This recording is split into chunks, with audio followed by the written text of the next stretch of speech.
You ever have a moment where you feel the world shift, but nobody else around you notices? Not a big earthquake or anything dramatic, just a tiny crack in reality. A wrong note in a song you've heard 1,000 times.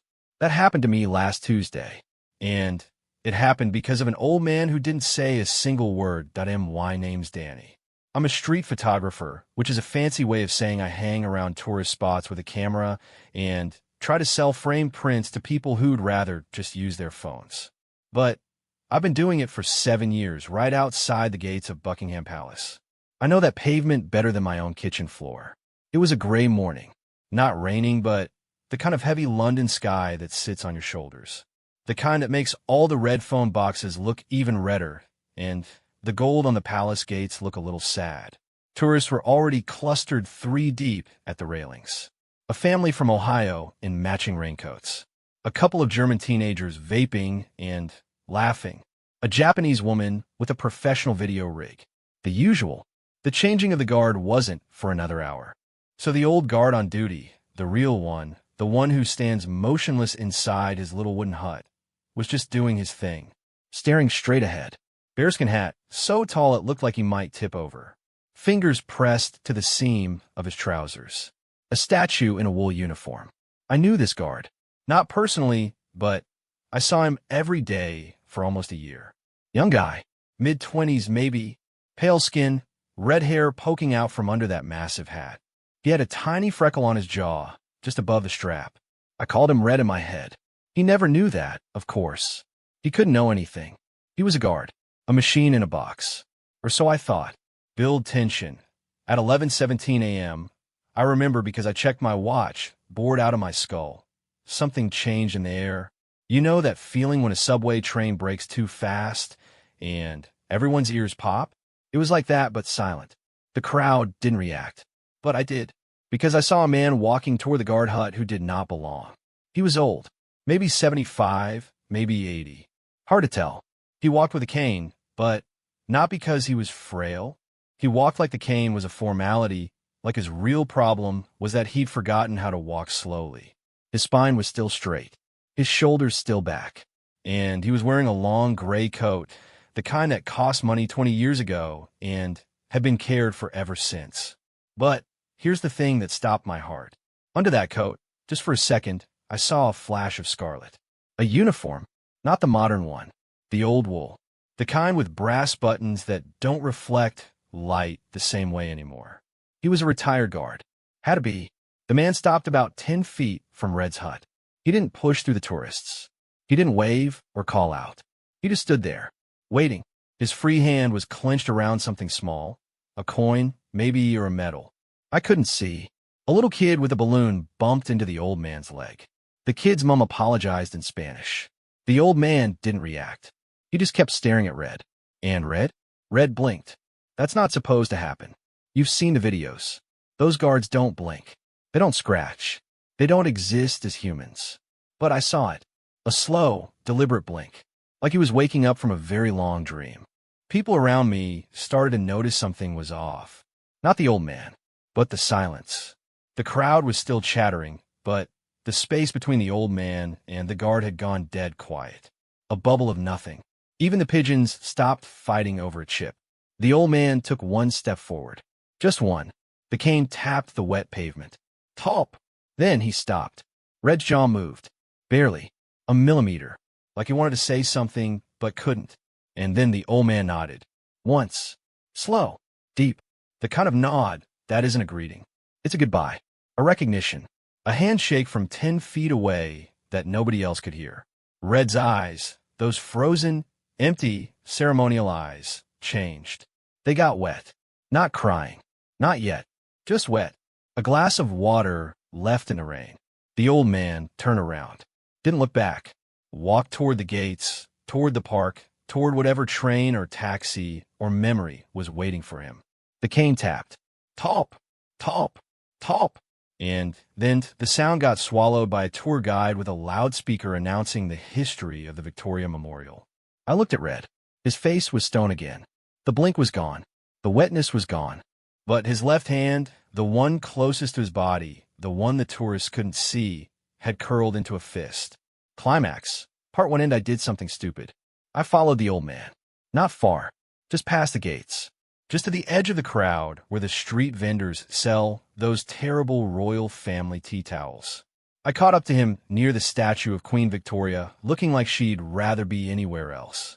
"Excuse me," I said. My voice came out breathy. "Stupid. Sir. Excuse me." He stopped. Didn't turn around. Just stopped. "Did you know him?" I asked. "The guard back there?" The old man stood still for so long, I thought he'd forgotten I existed. Then, he tilted his head, just enough for me to see his profile.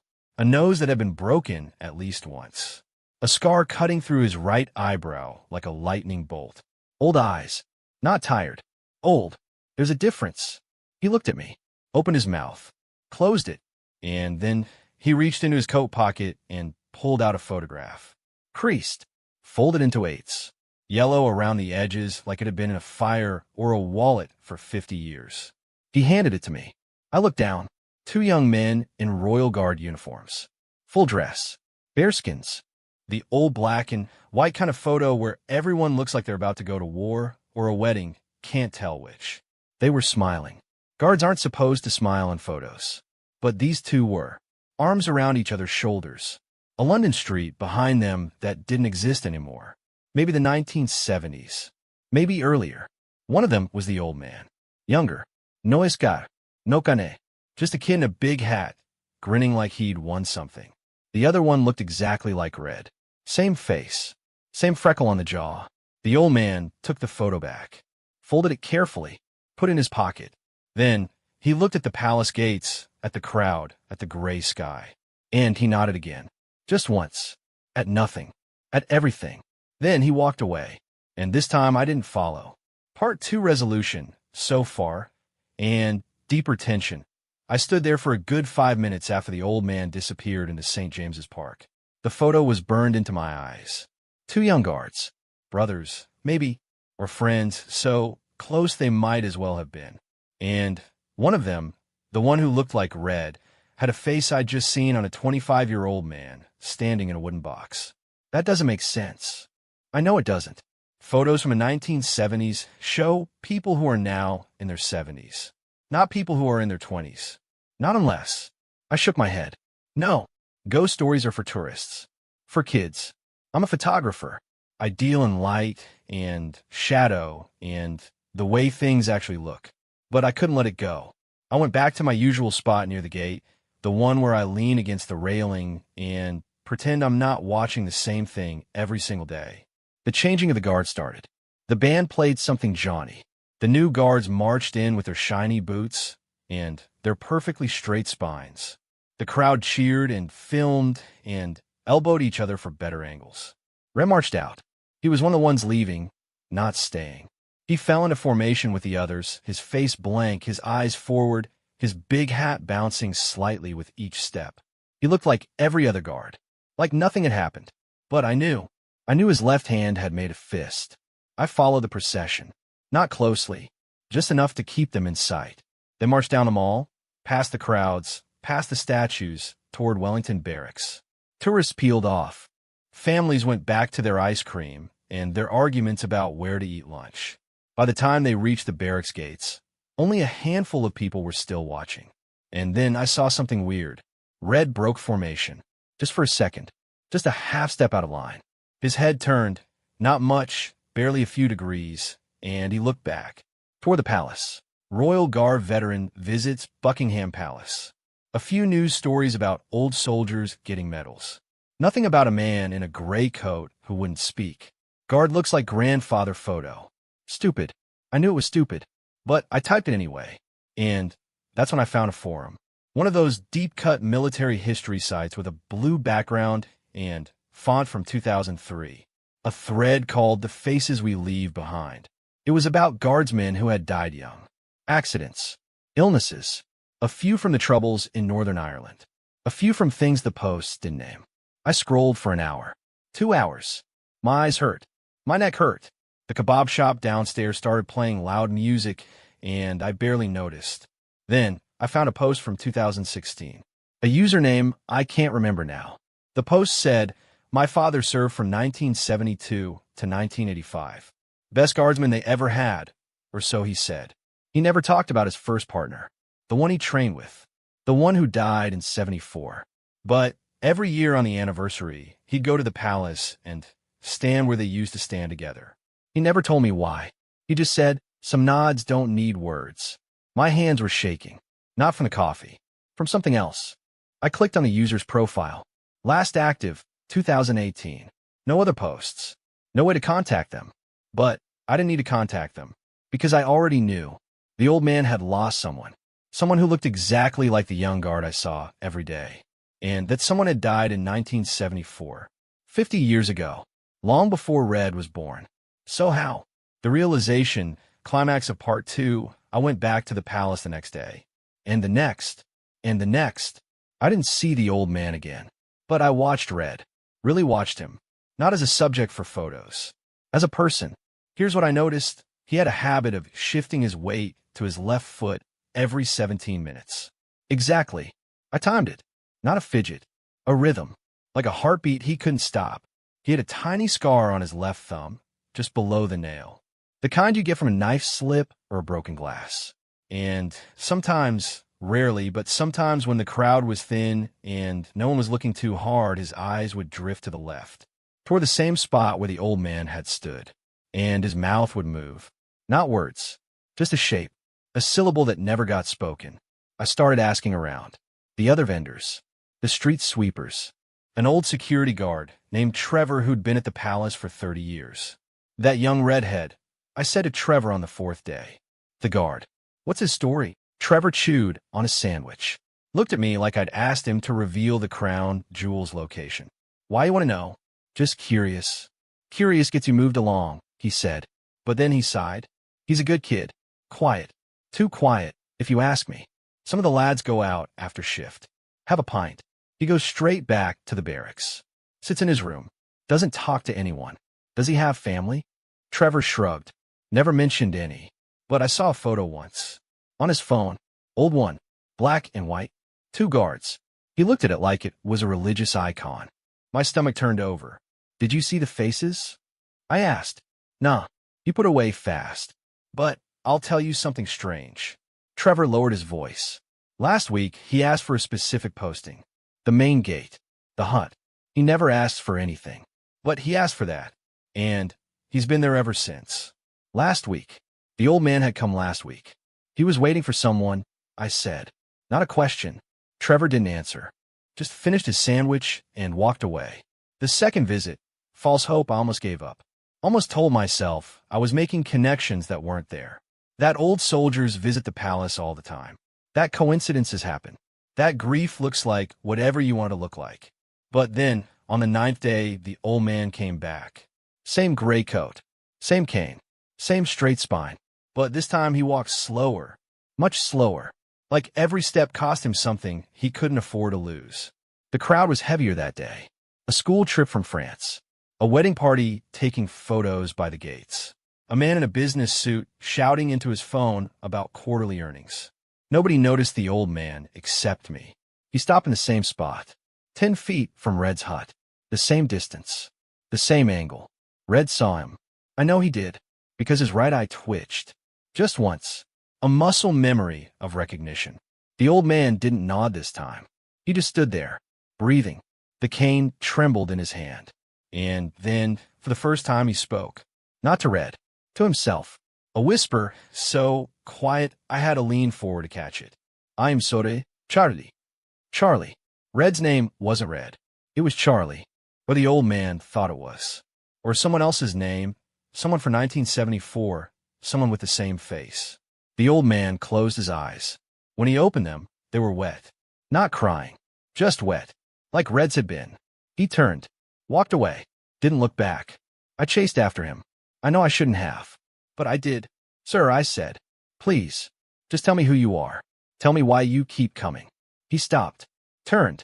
And for the first time, he looked at me like I was a real person. Not an annoyance. Not a tourist. A person. He reached into his coat.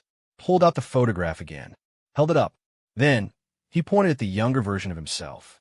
Then at the other man. The one who looked like Red. Brothers, he said. His voice was sand and rust. Twin brothers. Different mothers. Same father. Didn't know about each other until we were 20. Met at training. Best 6 months of my life. He put the photo away. He died. 1974. A car. Not heroic. Just a Tuesday. I never said goodbye. He looked toward the palace.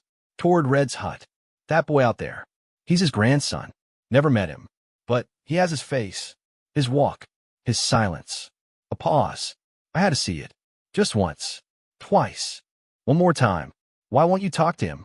I asked. The old man smiled. A sad, broken thing. Because if I speak, he said, I'll never stop. And he has a duty.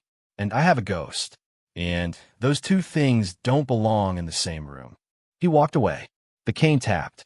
Top, top, top. And then he was gone. Part 3, the final morning. Climax, I didn't sleep that night. I sat in my flat above the kebab shop and stared at the ceiling and thought about twins and ghosts and grandsons who stand in wooden boxes and never blink. I thought about a man who traveled 50 years to say goodbye to someone who never existed, or someone who existed twice, in 2 different bodies, in 2 different centuries. At 6 a.m., I went back to the palace. The morning shift was just starting. The gates were opening. A few joggers. A woman walking a corgi. The cleaners vacuuming the visitor center. Normal. Quiet. Red was already in his hut. Early. Too early. His uniform was perfect. His face was stone. But his hand was shaking. Just a little. Just enough. I found a spot against the railing. Waited. At 7:15, a black cab pulled up near the Canada gate. The door opened. The old man stepped out. He wasn't wearing the gray coat. He was wearing the uniform, the scarlet tunic, the brass buttons, the trousers with the stripe. No bearskin hat. Maybe too heavy, maybe too much, but everything else.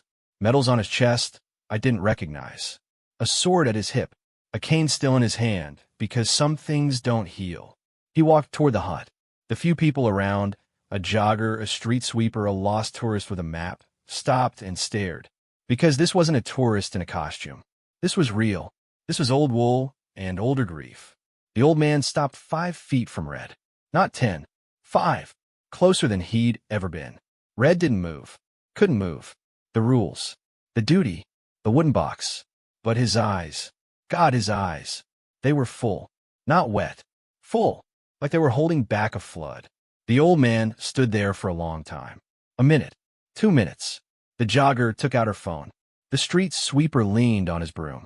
The lost tourist forgot his map. Then the old man raised his cane. Not threatening. Not waving. Just raised it. Like a salute. Like a sword. Like a hand reaching across 50 years, and a car crash, and a silence that had grown teeth. He tapped the cane on the pavement 3 times. Top, top, top. And then he spoke, loud enough for me to hear. Loud enough for Red to hear. Loud enough, maybe for the ghost of a man who died in 1974 to hear. At ease, guardsman. Red's entire body shifted. Not breaking formation. Not moving his feet. But his shoulders dropped half an inch. His chin lifted. His hands uncurled. He was at ease. For the first time in maybe his whole life. The old man nodded. The same nod. The one that started everything. Then he said 4 words. I kept my promise. Red's face cracked. Just a little. A tremor in his jaw. A breath that came out shaky. And then, I swear to God this happened. Red spoke. Not loud. Not official. Just a whisper. A secret between 2 men in scarlet. One young and one old. Standing in the gray London morning. I know, he said. The old man's face did something I can't describe. It wasn't a smile. It wasn't crying. It was relief. The kind of relief that looks like pain because it's been waiting so long. He turned, walked toward the black cab, didn't look back. The cab door closed. The engine started. The cab pulled away. And Red, young Red, Charlie, the guard with the freckle, and the ghost in his blood stood back to attention. Perfect. Immaculate. Stone. But his lips were moving. Silent words. A prayer. A goodbye. A hello. I couldn't tell. Resolution. The day went on. The tourists came. The band played. The changing of the guard happened like it always did. I took photos I'll never sell. The Ohio family bought a print of the palace at sunset. The German teenagers asked me where to find a cheap pub. The Japanese woman filmed the whole ceremony and then asked me to take a picture of her with a guard. I pointed her toward a different guard. Not Red. Red was gone. Relieved. Shift over. I packed up my camera, walked toward the tube, and then I stopped, because there on the pavement, right where the old man had stood, was something small. A coin. Old. Worn smooth. Not British. I picked it up, turned it over. It was a penny, but not a regular penny. An old one. 1974. And on the back, someone had scratched 2 words. Tiny. Almost invisible. Still watching. I put the coin in my pocket. I still have it. I'll probably always have it. Ending line. I never saw the old man again. I still see Red sometimes, on the days he's posted at the main gate. He doesn't blink. He doesn't smile. But every now and then, on a gray morning when the crowd is thin and the world is quiet, he shifts his weight to his left foot. 17 minutes. Just like always. And his eyes drift left, toward the spot where an old soldier stood in a scarlet uniform and said goodbye to a ghost and a grandson all at once. Some nods don't need words. Some silences are louder than any marching band. And some promises take 50 years to keep, but they keep them anyway. That's the thing about the guards outside the palace. You think they're made of stone, but stone remembers. And so do they.